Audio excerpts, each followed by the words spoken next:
Who doesn't love watching the rain? And having a hot cup of coffee while enjoying the rain makes it even better.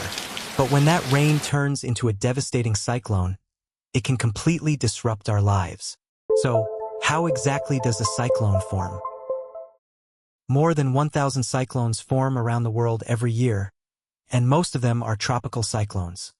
Cyclones that form near the Earth's equator. There are two main reasons behind their formation. First, as you already know, the Earth is constantly rotating. When any rotating object spins, different parts of it can move at different speeds.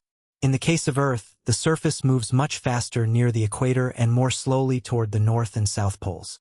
So, when air moving away from the equator encounters air moving at a different speed from hemisphere region, and this happens around a low-pressure area, the air begins to curve and rotate, creating a spiral pattern.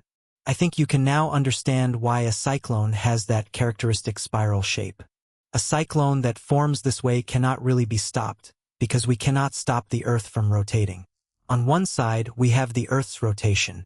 But there's another important factor: the sun's heat. The sun strongly heats the ocean surface, especially in tropical regions. This causes large amounts of seawater to evaporate, adding moisture to the atmosphere. The warm, moist air becomes less dense and rises, creating a region of low atmospheric pressure near the surface. As the air rises, it cools and the water vapor condenses into clouds, releasing latent heat. This released heat warms the surrounding air, causing more air to rise and further lowering the surface pressure. Air from the surrounding high-pressure regions then flows toward the low-pressure center. Because of the Coriolis effect, the incoming air begins to rotate around the low-pressure center. As the pressure difference increases, the winds become stronger and the storm system becomes more organized. With continued heat and moisture from the warm ocean, the clouds grow into a powerful tropical cyclone. Eventually, a mature cyclone can develop a relatively calm, clear region at its center. This region is called the eye of the cyclone.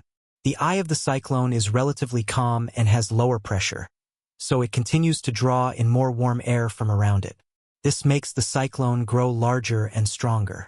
As the cyclone develops, it moves in the direction of the surrounding winds.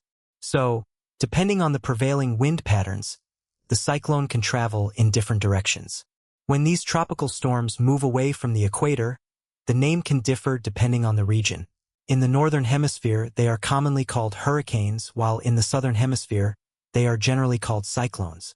They are essentially the same type of tropical storm. The name just changes depending on the region. They are also classified based on their wind speed and intensity, which you can see on the screen. So far, one of the strongest tropical cyclones ever recorded was Typhoon Tip in 1979. A cyclone gets most of its energy while its eye is over the ocean.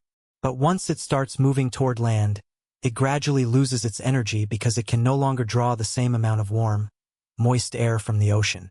When the cyclone makes landfall, it loses its main source of energy and eventually weakens and disappears. The damage cyclones cause on Earth can be devastating, but we shouldn't think that cyclones are something unique to our planet. Jupiter has a massive storm called the Great Red Spot, which is larger than Earth itself, with winds reaching hundreds of kilometers per hour. And if we go even farther, Saturn has enormous storms with extremely powerful winds as well. Compared to those giant planetary storms, Earth's cyclones may seem relatively small. We can't fight against nature, so at least, let's learn to live in harmony with it.